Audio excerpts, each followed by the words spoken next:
آپ دیکھیں 1200 چھوٹی چھوٹی دکانوں پر مشتمل ایک مارکیٹ ہے، اس میں آگ سے بچانے کا کوئی انتظام ہی نہیں ہے۔ 24 گھنٹے آگ لگی رہی ہے، 24 گھنٹے فائر بریگیڈ کی گاڑیاں آ رہی ہیں، پانی ختم ہو گیا۔ مگر افسوس کی بات یہ ہے کہ ہوش کے ناخن لینے کے لیے ہم تیار نہیں۔ جو کسی برائی کا سبب بنتا ہے، قرآن و سنت سے ہمیں پتہ چلتا ہے کہ وہ بھی اتنا ہی مجرم ہوتا ہے جس نے وہ برائی کی ہو۔ میں اپنے ان بھائیوں سے، بہنوں سے جو بھی اس حادثے میں شہید ہوئے، ان سے پرزور تعزیت کرتا ہوں۔ بسم اللہ الرحمن الرحیم۔ گل پلازہ میں جو واقعہ ہوا ہے، بدترین آگ جس نے بہت سے لوگوں کو جھلس کے ہلاک کر دیا، شہادتیں ہوئی، مائیں باہر کھڑی ہوئی چیخ رہی ہیں، ہمارا بیٹا ہے اندر، ہمارے لواحقین اندر موجود ہیں، رو رہی ہیں۔ میڈیا پہ یہ مناظر دیکھے نہیں جا رہے، لوگ اپنی آنکھوں سے دیکھ رہے ہیں، چیخ و پکار ایک مچی ہوئی ہے، اور فائر بریگیڈ کی گاڑیاں ایک ایک گھنٹہ لیٹ پہنچ رہی ہیں۔ ملک جس بدحالی کا شکار ہے وہ میرا خیال ہے کسی ہوش مند سے یہ حالات مخفی نہیں ہے۔ کراچی 70% جی ڈی پی دیتا ہے پورے ملک کے لیے، 70% بجٹ کراچی سے پورا ہوتا ہے۔ یہ ایک سٹی نہیں ہے بلکہ ایک کنٹری ہے۔ میں نے ایسے کنٹری دیکھے ہیں جو کراچی سے چھوٹے ہیں، ان کا رقبہ کراچی سے کم ہے، ان کی آبادی کراچی سے کم ہے۔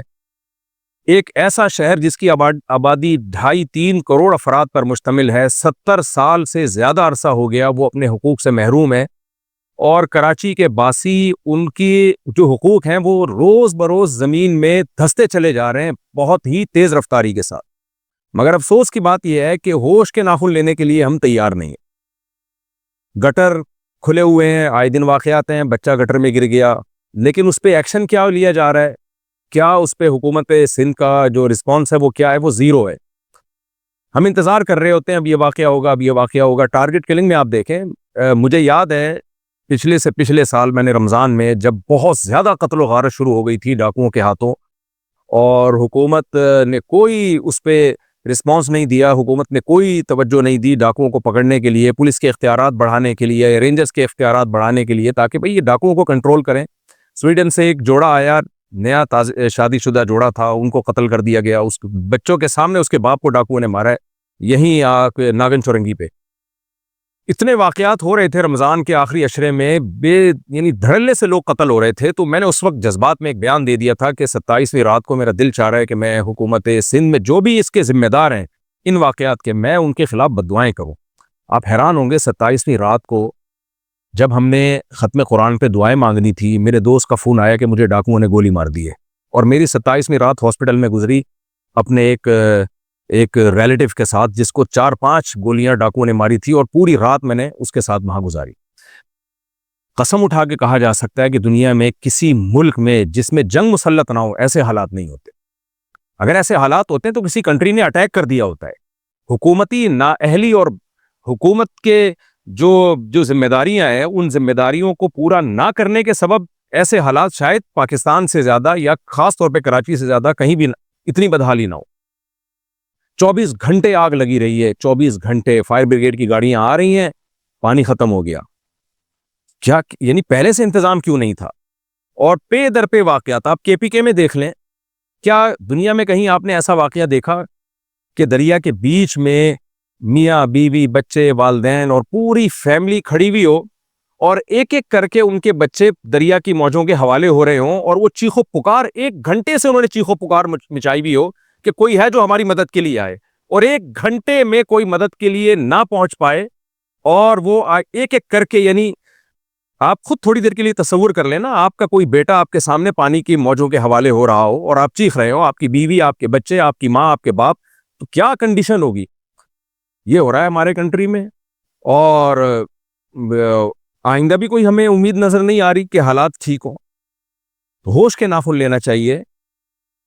میں یہ احتجاج اس لیے ریکارڈ کروا رہا ہوں، الحمدللہ بہت سارے لوگ جو بھی سوشل میڈیا پہ ایکٹیو ہیں وہ اپنا احتجاج ریکارڈ کروا رہے ہیں۔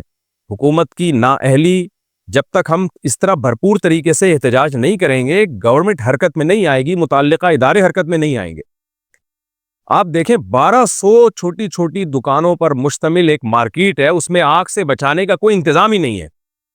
یہ سوال سب سے پہلے اس کی ذمہ دار حکومت ہے، اس کے بعد متعلقہ ادارے ہیں، اس کے بعد وہ بلڈرز بھی ہیں جنہوں نے بلڈنگیں بنائی، اور ان کو یہ انتظام نہیں کیا کہ یہاں اگر آگ لگ جائے گی تو اس کے لیے ایگزٹ کیسے ہوگا, لوگ بھاگیں گے کیسے, آگ بجھانے کا کیا انتظام ہوگا. ہم نے اداروں میں دیکھا ہے, آپ دارالعلوم کرنگی میں جائیں, حضرت مفتی رفیع عثمانی صاحب نے ایک مدرسہ بنایا, پہلے سے اس مدرسے کی عمارت کو ایسا ڈیزائن کیا کہ خدا نخواستہ اگر آگ لگتی ہے تو طلبہ کے بھاگنے کے راستے ہوں.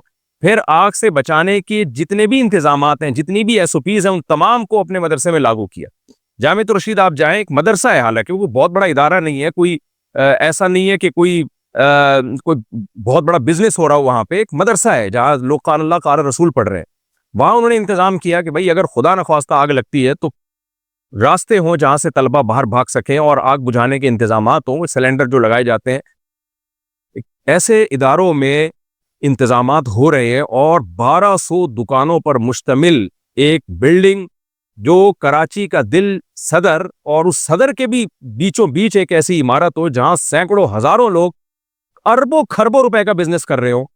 وہاں جناب آگ سے بچنے کا, آگ لگ جائے تو بجھانے کا, اور ایگزٹ کے راستے ہی نہیں ہے وہاں پہ.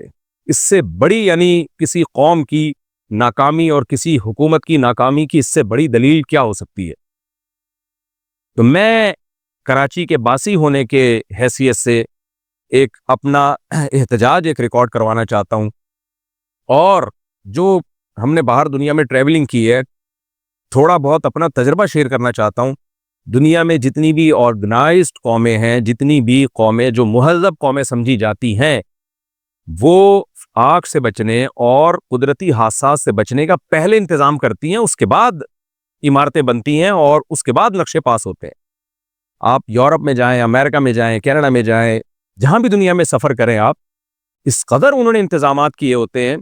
یعنی ہم حیران ہوتے ہیں کہ جب آپ باہر سفر کرتے ہیں تو ہمارے یہاں جیسے لائنوں میں پانی آتا ہے, تو انہوں نے آگ بجھانے کے لیے پانی کی لائنیں الگ سے ڈالی ہوئی ہوتی ہیں کہ خدا نخواستہ کہیں آگ لگی تو ان لائنوں کو کھولا جائے گا. ایسا نہیں ہوگا کہ ٹینک بھر بھر کے آ رہے, کتنا ٹائم لگتا ہے فائر بریگیڈ کی ٹینکروں کو فل ہونے میں, پھر ٹریفک کی وجہ سے لیٹ ہو سکتے ہیں. جب کہیں حادثہ ہوتا ہے تو کھچا کھچ رش بڑھ جاتا ہے وہاں پہ, تو اس کا انہوں نے پہلے سے انتظام کیا ہوا ہے. آپ ان ملکوں میں جائیں, آپ دیکھیں ہر عمارت میں ایک بٹن ہوتا ہے. آپ واش روم میں جائیں گے نا, ریسٹ روم میں, وہاں بھی ایک بٹن ہوتا ہے, ایمرجنسی بٹن. خدا نخواستہ آگ لگ گئی, آپ نے یہ بٹن آن کر دینا ہے.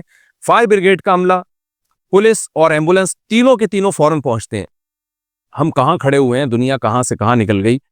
لیکن ہمارے ہاں میرے ایک دوست نے مجھے واقعہ سنایا, ان کے آفس میں آگ لگ گئی. یہ واقعات تو وہ ہیں جو مشاہدے پر مبنی واقعات ہیں.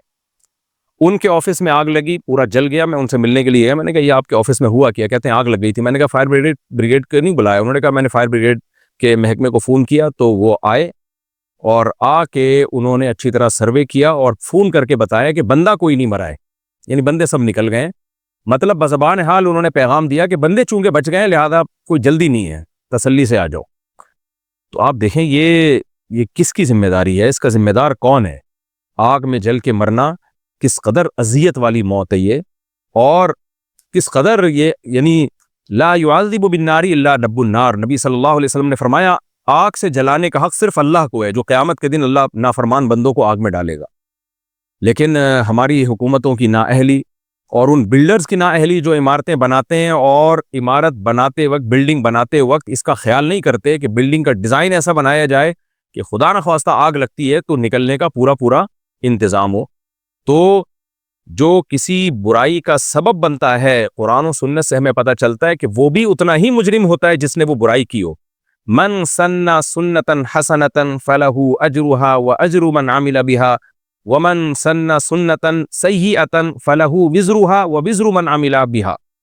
نبی صلی اللہ علیہ وسلم نے فرمایا کہ جس نے کسی اچھائی کو پروموٹ کیا تو جب تک وہ اچھائی رہے گی اس کو بھی ثواب ملے گا, اور جس نے کسی برائی کو یا ظلم کا یا برائی کا سبب بنا تو یہ جو سبب بنائے یہ بھی اس برائی میں برابر کا مجرم ہے. آپ کسی کو قتل کر دیں یا قتل کرنے کا ذریعہ بن جائیں تو ذریعہ بننے سے بھی آپ ایک نوعیت کے قاتل کہلاتے ہیں. تو میں اپنے ان بھائیوں سے, بہنوں سے جو بھی اس حادثے میں شہید ہوئے, ان سے پرزور تعزیت کرتا ہوں اور دل سے دعا کرتا ہوں اللہ تعالیٰ ان کے درجات کو بلند کرے. نبی صلی اللہ علیہ وسلم کی صحیح حدیث ہے کہ حادثاتی طور پر آگ میں جل کے مرنے والا بھی شہید ہے اور پانی میں ڈوب کے مرنے والا بھی شہید ہے۔ تو یہ ہمارے بھائی شہادت کے رتبے پر پہنچ گئے، اور اس میں ایک بڑی عجیب بات یہ کہ ایک فائر فائٹر جو تھا فائر بریگیڈ کے عملے میں، ایک شخص آگ بجھاتے ہوئے، وہ بھی اس حادثے میں شہید ہوا۔ اس کی شہادت تو بہت بڑی شہادت ہے، جو لوگوں کی جان بچاتے ہوئے اپنی جان گنوا بیٹھا، اس کو بھی ہم سلوٹ کرتے ہیں۔ اللہ تعالیٰ اس کے درجات کو بلند کرے، اس کی اس نیکی کو اس کے گناہوں کی معافی کا ذریعہ بنائے، اور اس کے لواحقین کو اللہ تعالیٰ صبر جمیل عطا فرمائے۔ ایک اور بات میں یہ بتانا چاہوں کہ یہ جو گل پلازا ہے، اس میں کروڑوں کا نہیں اربوں کا بزنس ہو رہا تھا، اور یہ وہ تاجر تھے جو پورے ملک میں جب بھی کوئی ڈیزاسٹر ہوا سب سے زیادہ تعاون ان تاجروں کا ہوتا تھا۔